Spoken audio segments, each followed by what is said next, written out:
How comfortable are you with conflict? And I'm not talking about a violent confrontation or yelling. I'm talking about disagreements where the other person might be unhappy, angry, or just disappointed. Do disagreements make you uncomfortable? Is it hard for you to say no when someone you care about asks you for something or to do something? Do you feel like you have to say yes? Do you tend to prioritize other people ahead of yourself? Do you become overcommitted and put what's important to you on the back burner? When the people around you are upset, chaotic, angry, does it make you feel like you're not okay? Like you may have done something wrong or like you need to fix it? Do you find yourself asking for what you need from other people, or do you find that to be uncomfortable and something that you just avoid? Do you default to doing everything yourself? If you've been saying yes, then watch this entire video, because what I'm going to share with you can change your life if you internalize it. And if you've been saying no, first of all, congratulations. And then feel free to watch one of my other videos, unless you want to learn how to help your friends that put everyone else ahead of themselves and put themselves dead last. Because that's what you're going to learn in this video. If you're not okay with conflict, you'll tend to engage in something called people pleasing, where you go along to get along. And if you're not okay with something, you'll just deal with it instead of saying something, essentially eating the conflict. Now, the only problem is if there's a conflict to be had and you avoid it, who do you end up in conflict with? Yourself, right? Now, I can say all of this because I've gone from one side of the spectrum to the other on this. And I help a lot of my clients with this because one of the things that shows up over and over and over again is that they are huge givers, huge providers, huge protectors, and they show up for people in amazing ways. You know, they provide tons of value, but sometimes they feel like they're not supported. They feel like they don't have the reciprocation that they should be getting from all of the people that they're helping and that they're showing up for, right? It's not coming back to them. So they feel alone, and they often feel a lot of shame. And they feel shame primarily because they know that they're capable of more, but they can't figure out how to fully step into their full potential, right? Because their plate is full. And that can be really challenging when you're trying to create something big, when you're trying to step into what's next, or you're just trying to create the life that you've always wanted to live. So if that's you, you know how challenging that can be. It can be exhausting to always be going out of your way to make sure that the people around you are okay when you may not be doing okay. And then when they ask you if you are okay, what do you tell them? You tell them you're fine. You tell them you're okay. Why? Because you don't want to upset them or worry them. Now, if all of this has really been describing you, how do you get out of that trap? How can you make sure that everyone is going to be okay, but also make sure that you're going to be okay? How do you make sure that what needs to get done gets done, but you still have time for what's important to you? Well, let's talk about some of the traditional solutions. And then I'll share something with you that you probably haven't heard anywhere else. And it'll definitely help you. So let me know in the comments if you've heard any of this. The first one's assertiveness training. You just need to be more assertive. You need to forcefully put what's important out there. You need to go and help other people. Help other people that are in need, and then you'll feel better. Everyone feels that way from time to time. You'll get over it. It doesn't matter how you feel. You have a job to do. You have responsibilities. You have people that are counting on you. Just focus on the positive. Have a gratitude journal. Write down the things you're grateful for. Start a mindfulness practice. Do breath work. Here's the thing. All these practices are helpful, but they don't fully solve this problem. They're good solutions, but not for this problem, which can be really frustrating when you're doing what everybody else is telling you to do and it doesn't work. So let's go on a little journey to figure this out. Imagine that there's a kid, say 5 years old, and this little kid's in the grocery store with a parent, and there's something that catches this little kid's eye. And the little kid wants it. Maybe it's candy, maybe it's chocolate, maybe it's ice cream, maybe it's a toy. But the parent says no. And the little kid, who really wants this thing, starts crying. And the kid is tired, it's hot. You can guess what happens next. The kid starts throwing a temper tantrum, basically losing all control, kicking and screaming on the floor, having a real rough time, just losing it, right? What does the parent do? Well, normally, if they were in the middle of nowhere, a lot of parents would just let the kid have a temper tantrum. They'd walk off and let him cry it out or let her cry it out. But they're not in the middle of nowhere. They're in the middle of a grocery store. And most parents have been socially conditioned to not make other people feel uncomfortable. Have you ever noticed how we answer the question, how are you doing? With good, or how are you doing? Even if we're not good, right? It's always a positive answer. There's no real meaning or substance to it. Why? Because we don't want to make the other person uncomfortable. So instead of letting the little kid cry it out in the grocery store, the parent tries to stop the kid. They're like, hey, what are you doing? What you're doing is not okay. You need to straighten up. You need to stand up. You need to pick yourself up, or I'm going to leave you here. Stop acting like a little baby. Act like a good little boy. Act like a good little girl. Now, here's the thing about temper tantrums. What happens to a little kid after they throw a temper tantrum? How do they feel 10, maybe 15 minutes afterwards? They're completely fine, right? They got it out. They were upset. They didn't try to bottle it up. They actually just showed it. They expressed it. They're done. They're fine. They're on to the next thing. They're playing with the next thing. They're doing whatever they want to do. But here's the irony. The irony is the emotionally constipated adult who's been angry or upset about something for months and hasn't dealt with it because they're not allowing themselves to properly feel their emotions and process through them, tells the little kid, who's an amazing emotional processor and is throwing a temper tantrum because he's not getting or she's not getting what she wants, to stop. And that it's not okay to do that. It's not okay to be that way. And this is where things get tricky. Because the little kid looks up at the big adult and is like, that person knows how to drive the car. That person knows how to buy the food. That person knows how to put the numbers in different order. That person knows the answers every time I ask them why. Why is this way? Why is that way? What do you call this? What do you call that? That person knows everything. And they're telling me that what I'm doing and what I'm feeling is not okay. And in that moment, you start to distrust what's in here.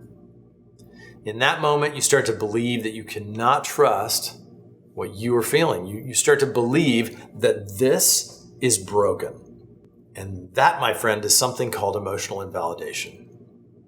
And when that happens, when you start to trust the person outside of you because they're tall, because they told you that that's wrong, when you start to trust them more than you trust yourself, you start to invalidate those feelings yourself.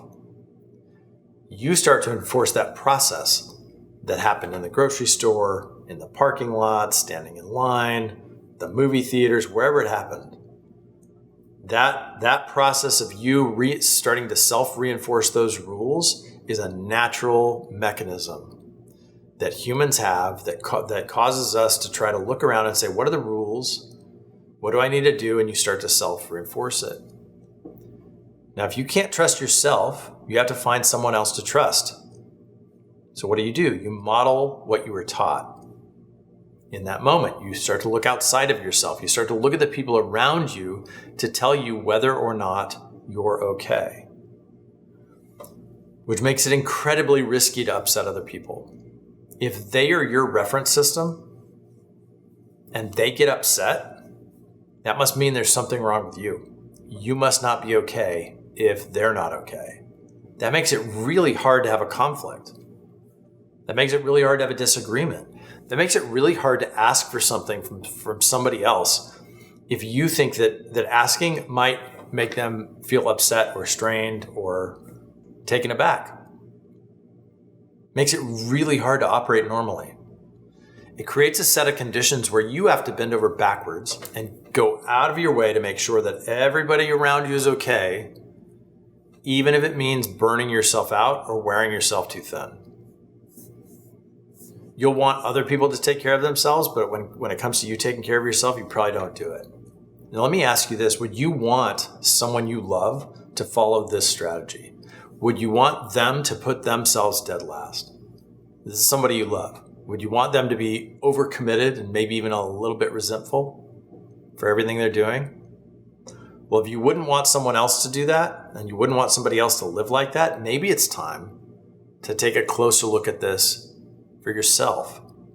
And I would just invite you to go back and realize that there was nothing wrong with that little kid in the grocery store.